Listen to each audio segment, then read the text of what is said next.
A 52-year-old black CEO walked into her own luxury hotel and was told, "We're full guests only." She didn't argue. She made one phone call and everything changed.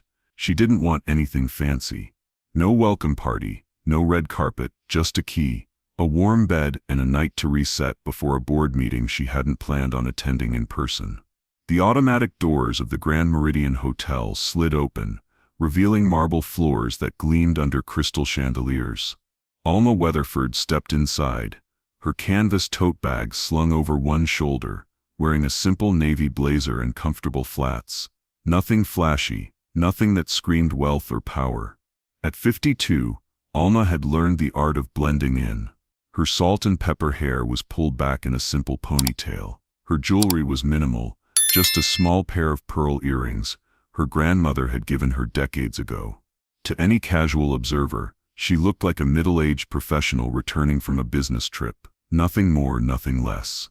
She'd built this empire from nothing, 23 luxury hotels across the country, each one a testament to her vision of hospitality that transcended class and color.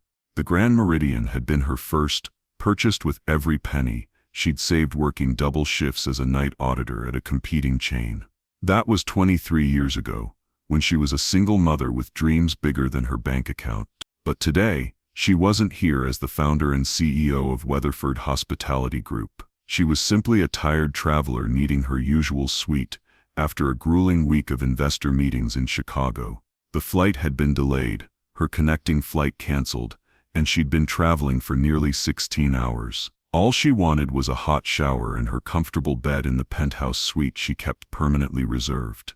The lobby buzzed with its usual evening energy. Business travelers checked their phones while waiting for elevators. A wedding party gathered near the grand staircase for photos, their laughter echoing off the marble walls. The scent of fresh orchids from massive arrangements mixed with the subtle hint of expensive cologne and perfume. This was luxury hospitality at its finest, or so it appeared on the surface. The young woman behind the mahogany front desk barely looked up from her phone. Maud Tilling, according to her name tag, chewed gum loudly while scrolling through social media. Her blonde hair was pulled into a messy bun, and her uniform looked like it hadn't seen an iron in days. She typed rapidly on her phone, completely absorbed in whatever drama was unfolding on her Instagram feed. Alma approached the counter slowly, noting the way other guests were being greeted. A well-dressed white businessman had just checked in moments before, receiving a warm smile and detailed explanation of the hotel's amenities.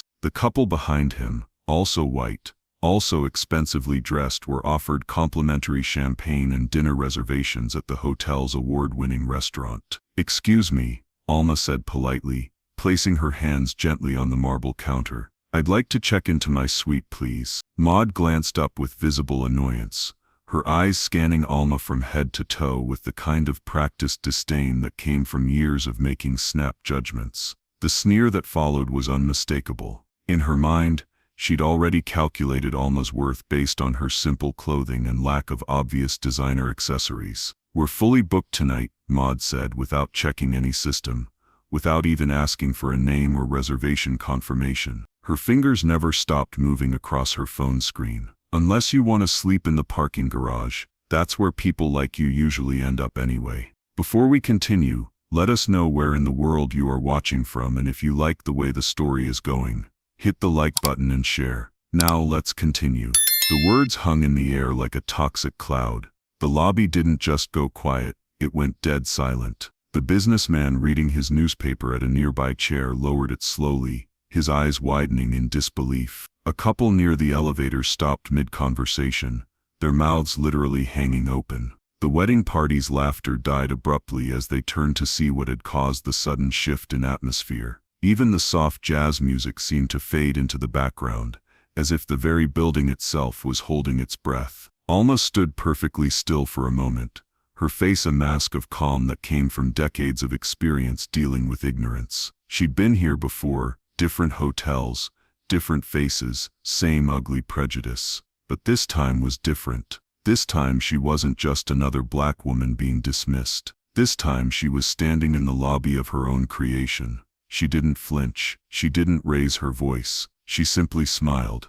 the kind of smile that carried the weight of 23 years building an empire, one rejection at a time. "Perhaps you could check again," Alma said calmly, her voice carrying the quiet authority of someone who'd learned to wield power with precision. "There's a suite permanently reserved under the name Weatherford." Maud rolled her eyes dramatically, her gums snapping loudly. "Look, lady, I don't know who you think you are, but people like you don't get suites like that here. Our penthouse suite is reserved for VIPs, not—" She paused, her eyes once again scanning Alma's modest appearance. "Whatever this is, maybe try the motel down the street. I heard they take cash." The insult echoed through the marble lobby like a gunshot. A guest near the concierge desk, a young black woman who'd been pretending to read a magazine, pulled out her phone and started recording. She'd recognized the ugly familiarity of the scene unfolding before her. The businessman shook his head in disgust, clearly uncomfortable with what he was witnessing. An elderly white couple exchanged horrified glances, the woman whispering urgently to her husband. Alma felt the familiar tightness in her chest, the same feeling she'd experienced countless times growing up in the segregated South, the same feeling that had driven her to build something better. But alongside that old familiar pain was something new, something powerful. She wasn't the scared young woman applying for jobs only to be turned away. She wasn't the struggling single mother being followed around department stores. She was Alma Weatherford, and she owned this place. She reached into her blazer pocket and pulled out her phone. Not an expensive iPhone or Samsung, just a simple smartphone that served her purposes. Without breaking eye contact with Maud, she dialed a number from memory. "This is the owner of the property," she said into the phone, her voice steady and professional despite the storm raging inside her. "I've been denied access by your front desk staff. There's been what I can only describe as a discriminatory incident. Handle it immediately." The call lasted exactly 20 seconds. 20 seconds that would change everything. Maud laughed mockingly, the sound sharp and grating. "Owner, right? And I'm the Queen of England. Look, lady, I don't know what game you're playing, but security's gonna escort you out if you keep this up." She turned to her colleague, a young man named Travis who'd been organizing paperwork at the other end of the desk. "Can you believe this woman? Claims she owns the hotel. These people will say anything to get special treatment." Travis looked uncomfortable, glancing between Maud and Alma with growing unease. Unlike Maud, he'd been working at the hotel long enough to know that sometimes things weren't what they seemed. He'd heard whispers about the mysterious owner who occasionally visited properties unannounced, always dressed simply, always watching. 10 minutes passed, 10 minutes during which the lobby seemed to hold its collective breath. Guests moved more quietly, conversations became whispered exchanges, and all eyes remained fixed on the unfolding drama at the front desk. Then the elevator doors burst open with a sharp ding. Two executives in wrinkled suits rushed across the lobby, their leather shoes clicking frantically against the marble floor. Their faces were pale with panic, their hair disheveled as if they'd been running. Lucretia Boone, the regional manager, a woman who'd built her career on attention to detail and crisis management, looked like she was about to be sick. Beside her, Clovis Penmar, the district supervisor, clutched his phone with white knuckles, still processing the emergency call that had pulled them from a quarterly review meeting. They'd been 3 floors up in the executive conference room when Lucretia's phone had buzzed with a call from the owner's private line. In 20 years with the company, she'd only received 3 such calls, and each one had resulted in major changes. This call had been different, though. This call had been personal. They approached Alma directly, their movements urgent and apologetic. The click of their shoes seemed to echo louder than the conversations around them. "Miss Weatherford," Lucretia gasped, her voice breathless from the sprint to the elevator. "We are deeply, deeply sorry. We had absolutely no idea you were in the building. Everything's being corrected right now." The lobby erupted in whispers. Guests who'd been pretending not to watch suddenly craned their necks openly. The young woman recording nodded knowingly. She'd suspected something like this was coming. The businessman folded his newspaper completely, now fully invested in the unfolding drama. Maud's chewing gum fell from her open mouth, landing with a small splat on the marble counter. She looked between Alma and the executives, her confident smugness replaced by confusion and the first flicker of fear. "Wait, what?" she stammered, her voice suddenly small and uncertain. "Who is she?"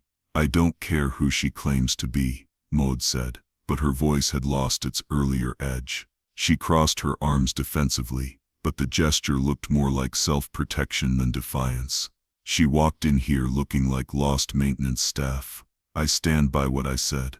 I was just doing my job, keeping out people who don't belong here." The lobby erupted in shocked murmurs. Guests turned to stare openly now, their expressions ranging from disgust to fascination. The man recording captured every word, his phone steady despite his obvious excitement. The elderly couple shook their heads in dismay, while the wedding party had completely abandoned their photo session to watch the scene unfold. Clovis turned pale, his face draining of color so quickly that Lucretia thought he might faint. He leaned close to Maud and whispered urgently, his voice trembling, "You just insulted the founder and CEO of this entire hotel chain. Miss Weatherford doesn't just own this hotel. She owns all of them." The weight of his words hit Maud like a physical blow. Her eyes widened, darting between the executives and Alma, searching for some sign that this was all an elaborate prank. But the terror in Clovis's eyes told her everything she needed to know. Maud scoffed, but the sound was hollow now. "Desperate, whatever. I'm not kissing up to some nobody who thinks she owns the place. There's no way. I mean, look at her." For the first time since entering the lobby, Alma spoke with her full authority. Her voice was calm, collected, but carried the weight of 23 years building this empire from nothing. "You're absolutely right about one thing, Maud," Alma said, stepping closer to the desk. Her presence seemed to fill the space around her, commanding attention without demanding it. "I don't think I own this place." She paused, her eyes never leaving the receptionist's face. Around them, the lobby had gone completely silent. Even the soft background music seemed to have stopped. "I do own it. Every marble tile, every crystal in those chandeliers, every thread in the carpet you're standing on. And now you'll face the consequences of what I built." The power in her voice was undeniable. This wasn't anger. Anger would have been loud and hot. This was something colder, more precise. This was justice. She turned to Lucretia, her voice taking on the businesslike tone that had made her one of the most respected figures in the hospitality industry. "Begin immediate termination proceedings for Miss Tilling. Document everything. The discriminatory language, the refusal to check the reservation system, the assumptions based on my appearance. Security will escort her out." "You can't fire me," Maud protested, her voice cracking with panic. "I have rights. I have bills to pay. I was just, "You were just what?" Alma asked, her voice steady. "You were just assuming that someone who looked like me couldn't possibly belong in your version of luxury. You were just deciding, without any information, that I was somehow beneath your establishment." Maud's face crumpled. "I didn't know," she whispered. "I couldn't have known." "You're right," Alma replied, her voice softer but no less firm. "You couldn't have known who I was, but you should have known how to treat any human being with basic respect. That's not about recognizing ownership, that's about recognizing humanity." Floyd Beringer from hotel security appeared within minutes, his tall frame and professional demeanor a stark contrast to the chaos at the front desk. He'd been with the company for 8 years, and had seen his share of difficult situations, but nothing quite like this. As he approached Maud's desk, she finally understood the full gravity of her situation. Her face went from defiant to terrified, to pleading in the span of seconds. "Please," she whispered, her voice barely audible above the whispers of the watching crowd. "I didn't know.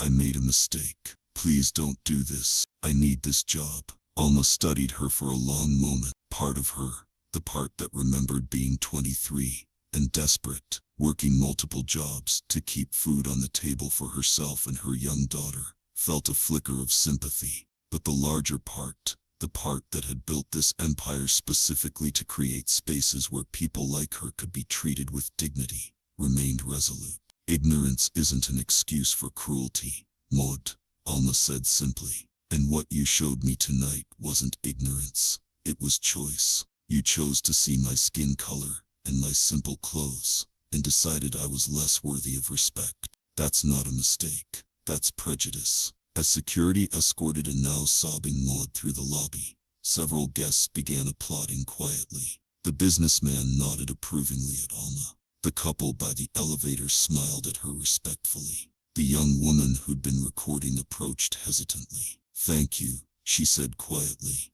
"I've been in situations like that more times than I can count. It's rare to see someone with the power to do something about it actually follow through."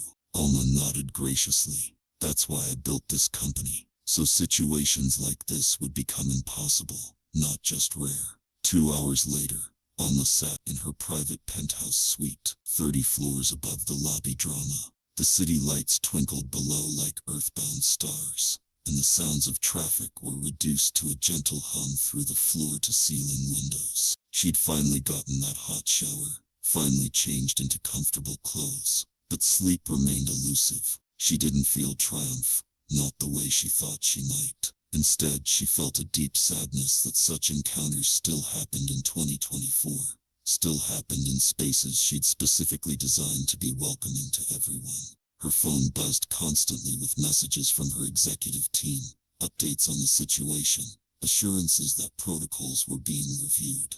But it was the gentle knock on her door that drew her attention away from the city lights. Her assistant Marcus entered with a tablet and a troubled expression. He'd been with her for 12 years through acquisitions and expansions, through good times and challenging ones, but he'd never seen her look quite so tired. "The story's already trending online," he said softly, settling into the chair across from her. "The guest's video has over 1 million views, and climbing. #respect and hospitality is the #1 trending hashtag on Twitter. The comments are, well, they're overwhelmingly supportive of you. The comments are, well, they're overwhelmingly supportive of you." Alma nodded slowly. "Good. Let it be a lesson, not just for our staff, but for the industry. This kind of treatment has to stop." She remembered her early days in the business, when she was routinely mistaken for housekeeping at hotels where she was actually attending conferences. She remembered the subtle looks, the assumptions, the way conversations would stop when she entered rooms. Those memories had driven her to create something better, but clearly her work wasn't finished. "There's something else," Marcus continued hesitantly. But clearly, her work wasn't finished. "There's something else," Marcus continued hesitantly. "We're getting calls from other hotel chains, some wanting to know how we plan to address this, others wanting to share their own similar incident. It seems like tonight opened a conversation that was long incidents. It seems like tonight opened a conversation that was long overdue." That night, Alma didn't sleep. Instead, she spent hours on her laptop researching unconscious bias training programs, reviewing guest feedback from all 23 properties, and mapping out the feedback from all 23 properties, and mapping out a cohesive path for a change. The next morning, she called an emergency meeting with all regional managers. The video conference call connected managers from coast to coast, each face on her screen reflecting various levels of concern and fallacious levels of concern and curiosity. The conference room at corporate headquarters was tense as 20 executives filed in, unsure what to expect from their famously calm but decisive CEO. "What happened yesterday wasn't an isolated incident," Ellen began. "It's a symptom of a culture that's developed in some of our properties, a culture that contradicts everything we claim to stand for." She clicked to the first slide of her presentation, a compilation of guest complaints over the past 2 years, organized by theme. The data was damning, pattern after pattern of guests being treated differently based on their appearance, their accent, their perceived social status. "These are our failures," she continued. "Each one of these complaints represents a person who walked into one of our hotels hoping for hospitality and instead found judgment. That changes now." She outlined new protocols that would be implemented across all properties within 60 days, mandatory unconscious bias training for all staff, from housekeeping to management, anonymous reporting systems for discrimination, unannounced visits from corporate leadership, and a complete overhaul of hiring practices to prioritize empathy and cultural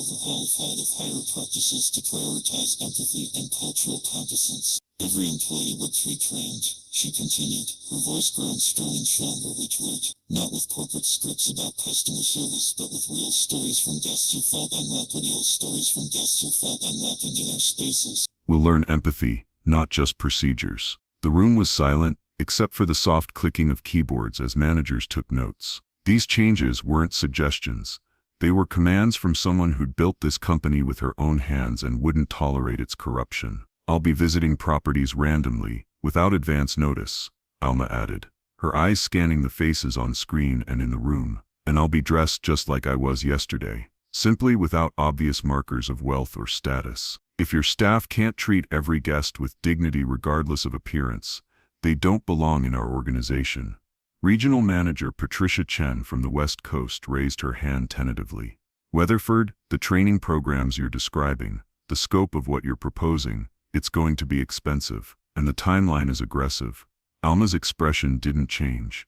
How expensive was last night's viral video? How much will it cost us if guests stop trusting our brand? Sometimes the most expensive thing you can do is nothing. Over the following months, the transformation was remarkable and company-wide. Staff became more attentive, more respectful, more aware of their unconscious biases. Guest satisfaction scores soared across all properties. The company's reputation was not just restored, it was elevated to new heights. Industry magazines wrote articles about the Weatherford Standard, and hospitality schools began using the company's training materials as case studies. But for Alma, the real measure of success came in the small moments. The thank you letters from guests who felt truly welcomed, the reports from managers about staff going above and beyond for every visitor, the gradual shift in company culture, from exclusivity to inclusivity. 6 months later, Alma returned to the Grand Meridian. The drive from the airport was familiar, but she felt different. The weight of constant vigilance, the exhausting need to prove her worth in spaces she'd created, had lifted somewhat. The changes they'd implemented were working, and it showed in everything from online reviews to employee retention rates. The same marble floors gleamed under the same crystal chandeliers, but everything else had changed. The energy in the lobby was different, warmer, more welcoming, more authentic. The new front desk supervisor, Oswald Merton, spotted her before she'd even approached the counter. He was a middle-aged black man with kind eyes and a genuine smile, someone who understood both hospitality and humanity. "Good evening, Miss Weatherford," he said warmly, coming around the desk to greet her personally. "Welcome home. Your suite is ready, and I've taken the liberty of having some fresh flowers sent up, gardenias. I believe they're your favorites." His knowledge of her preferences wasn't from a computer system. It was from caring enough to pay attention, to remember, to make every guest feel seen and valued. "Thank you, Oswald," Alma replied, genuinely touched by the gesture. "How are things going here?" "Wonderfully," he said, his pride evident. "The team we've built, the training we've received, it's changed everything. We're not just checking people in anymore, we're welcoming them home." As Alma was escorted to her suite, Oswald handed her a small envelope. "From the staff," he said simply. "They wanted you to know how proud they are to work here now." Inside was a handwritten note signed by dozens of employees. "Thank you for showing us what hospitality really means. We're proud to serve with honor, dignity, and respect for every guest. You didn't just build a hotel, you built a home for everyone." Alma felt tears prick her eyes as she read the names. Housekeepers, bellhops, concierge staff, restaurant workers, all united in a commitment to the values she'd tried to instill from the beginning. That evening she attended the weekly staff meeting, something she'd never done unannounced before. The conference room was packed with employees from every department, and their faces reflected genuine enthusiasm rather than nervous obligation. "I want to tell you all something," Alma said, standing at the front of the room. 6 months ago I was denied service in this very lobby, not because there wasn't a room available, not because of a computer glitch, but because someone looked at me and decided I didn't belong here. The room was completely silent, but it was an engaged silence, not an uncomfortable one. That night changed everything, not just for me but for our entire company. It forced us to examine whether we were really living up to our values or just talking about them. And what I've seen over these past months tells me that we're finally becoming the company I always dreamed we could be." She paused, looking around the room at faces of all colors, ages, and backgrounds, people who'd chosen to work for a company that valued humanity over everything else. Hospitality isn't about thread counts or marble floors or crystal chandeliers. It's about making every person who walks through our doors feel like they matter. It's about seeing the human being before you see anything else. That's what you all do now, every single day, and I'm proud to be your CEO. The applause was spontaneous and heartfelt, but what moved Alma most were the individual conversations afterward, employees sharing their own stories of discrimination, expressing gratitude for the training that had opened their eyes, talking about how proud they were to work for a company that stood for something meaningful. That night, as she prepared to leave, Alma walked through the lobby one final time. Staff members nodded respectfully but naturally, not the nervous acknowledgments of employees afraid of their boss, but the genuine greetings of people who shared a common purpose. At the door, she paused and looked back. The marble floors still gleamed, the chandeliers still sparkled, the soft jazz still played in the background, but now they reflected something more than luxury. They reflected respect, dignity, and the kind of hospitality that saw every guest as deserving of the very best. Her phone buzzed with a text from her daughter, now 28 and working as a civil rights attorney. Saw the article in Hospitality Today about the company's transformation. Dad would be so proud of what you've built, not just the hotels but the values they represent. Alma smiled, thinking of her late husband who'd believed in her dreams even when they seemed impossible. He'd been gone for 5 years now, but she knew he would indeed be proud, not just of the financial success, but of the way she'd used that success to create change. Her final thought, as she stepped into the cool evening air, was both simple and profound. You can't always control how people see you when you walk into a room, but you can control the standards they must meet to serve you, and more importantly, you can ensure that those same standards protect everyone who comes after you. The Grand Meridian Hotel stands today as more than a luxury destination. It's a testament to the truth that real change happens not when we accept discrimination as inevitable, but when we use our power to eliminate it completely. The lobby still buzzes with activity, business travelers, wedding parties, families on vacation, but now every conversation, every interaction, every moment of service is built on a foundation of respect. Sometimes the most important battles are fought not with raised voices or dramatic confrontations, but with quiet determination and the courage to demand better, not just for ourselves but for everyone who will walk through those doors long after we're gone. Alma Weatherford built more than a hotel empire that night. She built a legacy of dignity that will outlast any marble floor or crystal chandelier. And in hotels across the country, on nights when tired travelers approach front desks with hope in their hearts, they're met not with judgment or assumptions, but with the simple revolutionary act of being seen as human beings deserving of respect. That's the real luxury, and it's available to everyone. Thank you for watching this. If it resonated with you, please like and comment to support more content like this. Don't forget to subscribe so you don't miss our next upload.